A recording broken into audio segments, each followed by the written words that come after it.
ఎవరో మోసం చేశారు, ఎవరో అన్యాయం చేశారు అని చెప్పి అనొచ్చు, కానీ ఆధారాలు లేవు.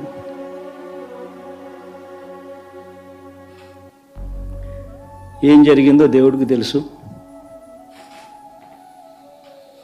పెద్ద నేనైతే చేయగలిగింది ఏమీ లేదు. ప్రజల తీర్పు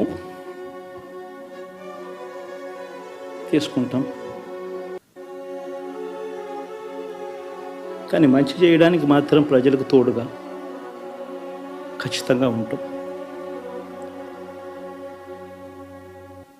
వాయిస్ ఆఫ్ ది వాయిస్లెస్ కింద ఈ పార్టీ తాను చేయాల్సిన పని తప్పకుండా చేస్తుంది. పేదవాడికి అండగా ఉండే కార్యక్రమంలో ఎప్పుడూ కూడా పేదవాడికి తోడుగా ఉంటూ గలం విప్పుతుంది.